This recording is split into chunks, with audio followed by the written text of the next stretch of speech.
नमस्कार, मी गणेश. बुलेटिनच्या सुरुवातीला एक नजर आजच्या सुपरफास्ट बातम्यांकडे. नादरपूर ग्रामपंचायतीने गावात राबवलेल्या विविध उपक्रमांची पाहणी यावेळी जिल्हा परिषदेकडून करण्यात आली. यामध्ये गावातील स्वच्छता, सार्वजनिक स्वच्छतागृह बांधकाम आणि गावातील सांडपाणी विल्हेवाट अशा विविध भागांची पाहणी यावेळी करण्यात आली. लोकसहभाग एकजूट पाहून मुख्य कार्यकारी अधिकारी स्वच्छ भारत मिशनचे राजेंद्र देसले यांनी समाधान व्यक्त केले. मुख्यमंत्री महिला सशक्तीकरण अभियानाची सुरुवात 2 ऑगस्ट पासून सिल्लोड येथून होणार आहे. त्यासाठी स्वतः मुख्यमंत्री एकनाथ शिंदे यांची उपस्थिती असणार आहे.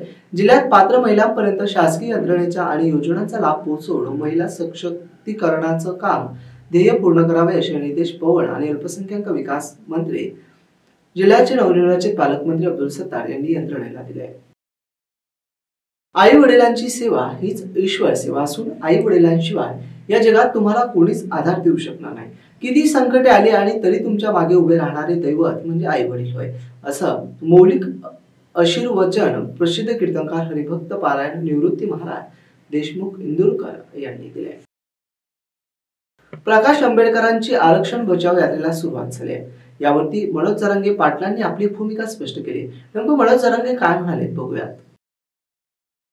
चिकलठाणा परिसरातील NHK कंपनीतील कर्मचाऱ्यांसह नागरिकांनी बिबट्या दिसल्याचा दावा केलाय. बिबट्या अजूनही शहरात आहे असं त्यांचं म्हणणं आहे. बघूयात.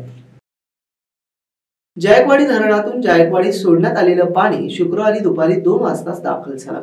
त्यामुळे शुक्रवारी सकाळी 7 वाजता 4.22% असणारा जायकवाडीचा पाणीसाठा आज सकाळी 6 वाजता 5.21% वरती आला. 12 तासात 6.25 दलघमी पाणी वाढलं. हे पाणी संभाजीनगर आणि जलवाहिन्यांना पिण्यासाठी आणि उद्योगांना 20 दिवस पुरेल अशी माहिती पाटबंधारे यांनी दिली आहे. जिल्ह्यात पात्र महिलांपर्यंत शासकीय यंत्रणांचा आणि योजनांचा लाभ पोहोचवून महिलांना सशक्तीकरणाचे ध्येय पूर्ण करावे असे निर्देश पवन आणि अल्पसंख्याक विकास आणि मंत्री जिल्ह्याचे नवनिर्वाचित पालकमंत्री अब्दुल सत्तार यांनी यंत्रणेला बैठकीत दिले.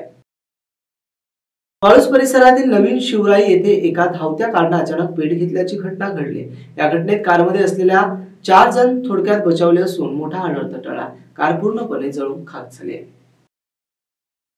फुलंब्री येथील संत शिरोमणी सावता महाराज यांच्या पुण्यतिथी निमित्त सावता मंदिर येथे अखंड हरिनाम सप्ताह शनिवार रोजी वृक्षारोपणाने सुरुवात करण्यात आली. सप्ताहाच्या सदरील सप्ताहाच्या निमित्ताने विविध ठिकाणी वृक्षारोपणाचं आयोजन देखील यावेळी कमिटीच्या वतीने करण्यात आलं.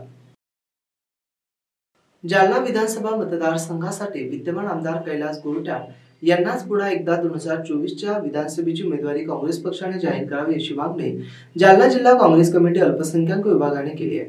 जालना जिल्हा काँग्रेस कमिटी अल्पसंख्याक विभागाचे जिल्हाध्यक्ष अब्दुल रफीक यांनी या मागणीचं पत्र काँग्रेस प्रदेशाध्यक्ष नाना पटोले यांना पाठवलंय. याबरोबरचे बातमीपत्र संपलं. पुन्हा भेटूया बातमीपत्राच्या पुढील भागात. तोपर्यंत पाहत राहा.